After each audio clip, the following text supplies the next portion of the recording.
Okay, buckle up, everybody, because today's deep dive is going to get kind of weird. We're talking about the internet, that thing you're using right now, probably, to listen to this. And get this, it might not actually exist. Yeah. You heard that right. And before you think we've gone off the deep end, we're basing this on some pretty wild, recently declassified information. Yeah. Seriously, this stuff is like straight out of science fiction. First up, we got this blog post that went crazy viral a while back, laying out what the author calls the rogue electron theory. Ah, yes, that one. It's written in this really playful tone, almost like the author's kind of joking.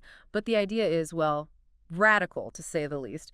What if, instead of servers and fiber optic cables, it's actually these tiny little electrons going rogue and messing with us, making us think there's this whole internet out there? Okay, yeah, I see where you're going with this. It sounds crazy, right? Yeah. But the author does make a good point. We see the screens, the wires, all that stuff, but the internet itself, have you ever actually seen it? It's like this invisible force we just kind of take for granted. Right. It's like we just accept that it's out there somewhere. This blog post actually compares our neurons to actors, like improv actors, putting on this elaborate performance that we experience as the digital world. So basically our brains are making it all up, like a collective hallucination. That's the gist of it. Yeah. Pretty wild, huh? Wild is an understatement. Yeah. So that's the blog post, right? Interesting, sure, but definitely out there. But here's where things get really wild.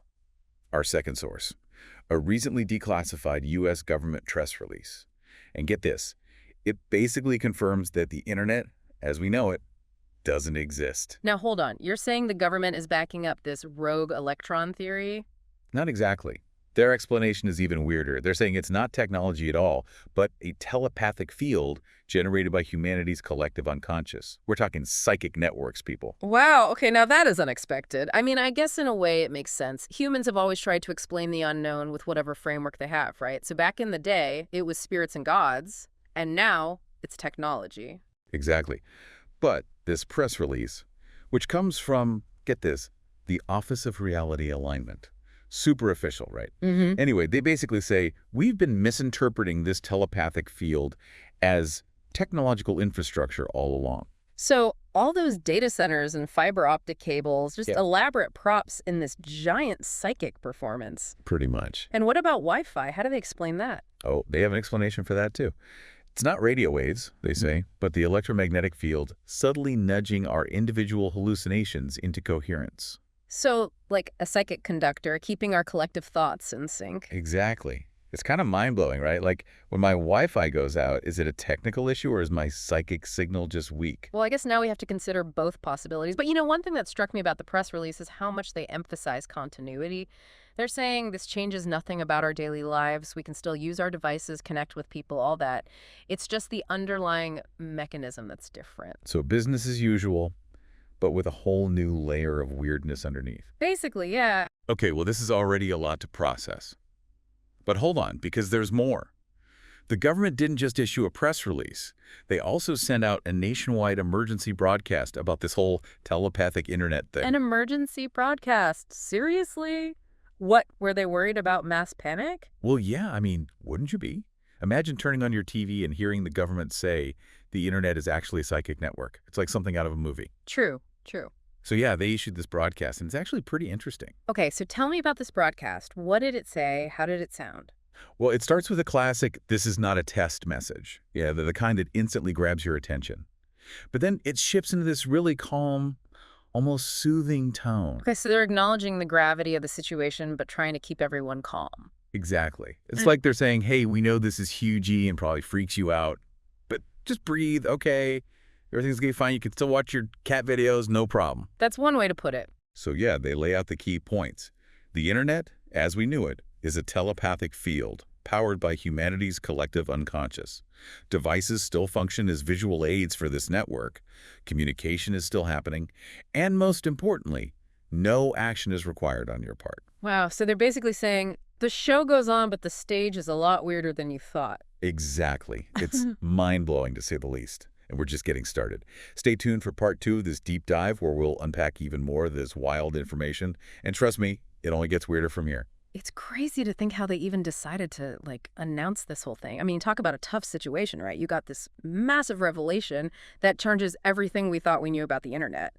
But you also got to avoid causing mass panic. Right. It's like, how do you tell people their whole understanding of reality is wrong without, causing everyone to freak out? Exactly. It's kind of funny, though, when you think about it. Both the blog post and that government press release, they both use these everyday online things to back up their theories, I guess you could call them. Like what? Well, like internet outages, for example. The blog post uses those to kind of question the whole idea of a physical network, right? Yeah, like, why would bad weather take down the entire internet? You'd think those servers would be, like, super protected in some underground bunker or something. Exactly. And then the government press release comes along and says, nope, those outages aren't technical issues at all. They're actually fluctuations in our collective psychic focus, which apparently can be affected by all sorts of things. Big events, weather patterns, even just like large groups of people. So you're saying, like, when my internet goes out, it's not a server crashing, it's everyone's psychic energy getting overloaded. That's what they're suggesting, yeah. Yeah. Okay, wow, that's a lot to take in. So then what about those, those creepy predictive algorithms, the ones that recommend products you didn't even know you wanted, or suggest friends you haven't seen in years? Yeah. Even before this whole telepathic internet thing, that always felt kind of like mind reading to me. Right. It is kind of uncanny. And the government's explanation is that it's not artificial intelligence doing that. It's actually the telepathic field itself tapping into our subconscious, like, desires and anxieties. So those targeted ads are based on my deepest fears and secret desires. That's both fascinating and kind of terrifying, to be honest. Yeah, I get that. It definitely raises some questions about privacy and free will in this new, like, paradigm. For sure. But okay, let's move on to something a little more fun. What about memes and viral content? Those things that just spread like wildfire online, seemingly out of nowhere. Oh, yeah, that's a good one. The press release actually describes those as psychic phenomena, almost like shared dreams. They say those viral trends give us a glimpse into the collective human psyche, like reflecting our shared anxieties, our humor, all that. So like the next time I see a meme that perfectly captures my mood, it's not just a funny coincidence. It's like my own subconscious bubbling up through this telepathic field. That's one way to think about it, yeah. Wow, that's heavy. So basically, the line between our individual minds and the collective mind is getting blurrier and blurrier. I think that's a pretty accurate assessment, and it brings up one of the biggest implications of this whole thing. If our online interactions are actually happening on a psychic level, what does that say about consciousness itself? Whoa, that's deep. Like if we just stumbled onto this whole other layer of reality. It's certainly possible, and this, like, hidden dimension, as you put it, might hold the key to understanding some of the biggest mysteries about being human. Okay, before we get too existential here, you mentioned earlier that the timing of this whole declassification thing is interesting. Why do you think the government chose to release this information now? That's a great question, and honestly, I don't think anyone has a definitive answer yet. Some people think it's to prepare us for, like, even more mind-blowing revelations in the future. Others say it's a way for the government to control the narrative now that the true nature of the internet is out in the open. It definitely feels like we're in uncharted territory here. I mean, the internet as we knew it might have been an illusion, Yeah. but the connections, the communities, the ideas, those are all real. Absolutely. And maybe by letting go of that illusion of technology, we can start to appreciate the true power of our collective consciousness. It's a lot to wrap your head around, that's for sure. One thing I keep thinking about is like, if the internet is actually this telepathic field, what does that mean for all the stuff we do online? Like, is posting a comment on social media now a psychic act? It's wild, right? Think about it. We've always talked about the internet as a way to connect with people, share ideas, all that. But if those connections are happening on a psychic level, that kind of changes everything. Right. It's like we thought we were just typing on keyboards, but we were actually like beaming our thoughts into this giant psychic network. Exactly. And it raises so many questions, like, could our mental and emotional state affect how we communicate online? Could a distracted mind lead to a weaker psychic signal, and that's why we have misunderstandings or misinterpretations? Whoa. So you're saying like that online argument I had the other day, maybe it wasn't just a difference of opinion. It was like a psychic clash. It's definitely a possibility. It means online communication might be way more complex than we ever realized. It's not just the words, it's the energy behind them. Okay, this is getting deep. But if we're all connected through this telepathic field, does that mean we're also open to, like, psychic attacks? Could someone with strong psychic abilities, like, manipulate the field or steal my thoughts? That's a pretty common concern, actually. especially with how psychic powers are portrayed in movies and stuff. But the government press release, it specifically says the telepathic field is like collaborative and self-regulating. It's not about individual control, it's about, collective creation. So it's less like a psychic battleground and more like a giant, interconnected brainstorming session. Yeah, that's a good way to put it. The press release emphasizes that the telepathic field acts like a collective consciousness, where everyone's thoughts and emotions contribute to this shared pool of information. Okay, I think I'm starting to get it.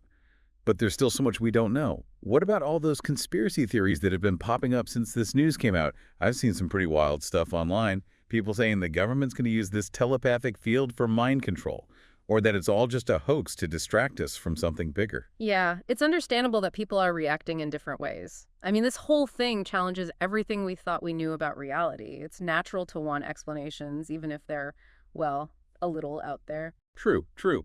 But how do we know what to believe? How do we separate the real information from the noise? I think it comes down to critical thinking, being discerning. We need to look at information from different sources, think about the motivations behind it, question our own assumptions. So basically, don't believe everything you read online. Exactly. Especially now, with something as big and potentially game-changing as a telepathic internet. It's definitely a lot to process. We've gone from rogue electrons to a government-confirmed telepathic network, and now we're talking about psychic influences and conspiracy theories. And that's the beauty of a good deep dive, right? We started with a simple topic, the internet, and look where we ended up. It's been a wild ride, that's for sure.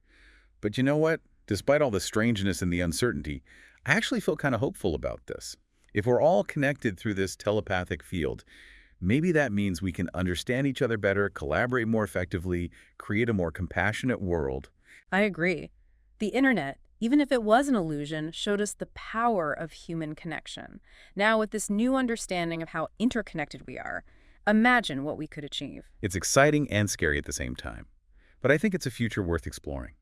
So to all our listeners out there, keep those psychic signals strong, stay curious, and never stop questioning reality.